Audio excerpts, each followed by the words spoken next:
ये जानकारी से बिल्कुल साफ हो जाता है कि चंदा दो धंधा लो, बिल्कुल साफ है। जो कंपनियों को कॉन्ट्रैक्ट मिले हैं उन्होंने भारी मात्रा में इलेक्ट्रल बॉन्ड खरीदा है। जिन कंपनियों की प्रशंसा नितिन गडकरी जी ने पार्लियामेंट में किया है वही बड़े चंदादाता निकले हैं इलेक्ट्रल बॉन्ड के द्वारा। तो पहला, चंदा दो धंधा लो, ये बिल्कुल साफ है। दूसरा, हफ्ता वसूली बिल्कुल साफ हो गया है इस लिस्ट से कि जिन जिन कंपनियों के खिलाफ ईडी छोड़े गए हैं, आरबीआई छोड़ा गया है, आईटी छोड़ा गया है, सीबीआई छोड़ा गया है, वही कंपनियां भारी मात्रा में इलेक्ट्रल बॉन्ड खरीद रहे हैं। तो हफ्ता वसूली, पहला चंदा दो धंधा लो, दूसरा हफ्ता वसूली। तीसरा बिंदु जो है, जो बिल्कुल साफ हो जाता है इस लिस्ट से कि ऐसी कंपनियां हैं जिनको कॉन्ट्रैक्ट मिला है, जिनको काम मिला है, ठेके मिला है, टनल का, ब्रिज, पुल का, हाईवे का, सड़क का, अलग अलग कॉन्ट्रैक्ट मिले हैं और उस कॉन्ट्रैक्ट मिलने के बाद कुछ ही महीने बाद ये इलेक्ट्रल बॉन्ड खरीदते हैं। और चौथा, ये शेल कंपनी, खोखले कंपनी जो होते हैं, इसका भारी इस्तेमाल किया गया है।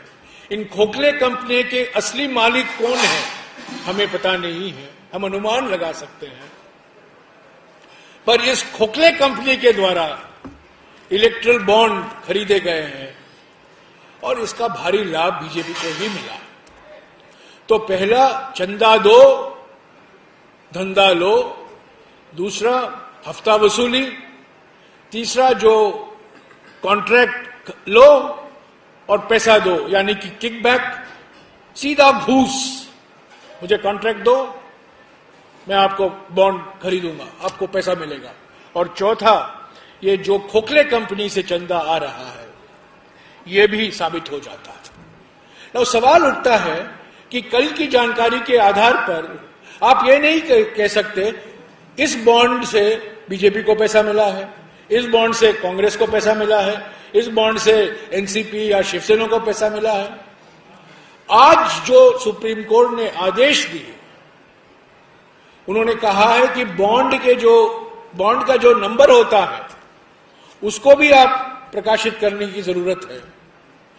मैं समझता हूं 1-2 दिन में बिल्कुल साफ हो जाएगा, दूध का दूध पानी का पानी हो जाएगा कि किसने बॉन्ड खरीदा और उस खरीद से कौन सी पार्टी को फायदा हुआ, ये बिल्कुल साफ हो गया। पर एक चीज मैं कहूं, आप लोग सवाल पूछेंगे, मैं आपके सवाल का जवाब पहले ही दे दूं, क्योंकि मैं जानता हूं आपके मन में क्या गुजर रहा है, आपके सवाल कैसे उठते हैं। आप कहेंगे पर इलेक्ट्रल बॉन्ड से तो आपको भी फायदा हुआ, बीजेपी को 6,000 करोड़ रुपया मिला और आपको 1,400 करोड़ रुपया मिला। ये बात सही है, हम इनको इनकार नहीं कर सकते, हम पीछे भाग नहीं सकते। पर एक बात मैं आपको याद दिला दूं, ईडी, सीबीआई, इनकम टैक्स हमारे हाथ में नहीं है। हम किसी को धमकी नहीं दे सकते, डरा नहीं सकते। और दूसरी बात, हम बड़े 10 साल से हम सत्ता में नहीं हैं। बड़े हाईवे प्रोजेक्ट, बड़े पावर प्रोजेक्ट, बड़े बंदरगाहों के प्रोजेक्ट, बड़े एयरपोर्ट, हवाई अड्डों के प्रोजेक्ट हम नहीं दे रहे हैं, मोदी की सरकार दे रही है। तो हम इस स्थिति में नहीं हैं कि हम कॉन्ट्रैक्ट दे सके या कोई पब्लिक सेक्टर कंपनी को बेच सके या ईडी और सीबीआई का इस्तेमाल करके धमकी देकर उनसे हफ्ता वसूली कर सके। यही है बीजेपी और कांग्रेस के बीच में अंतर।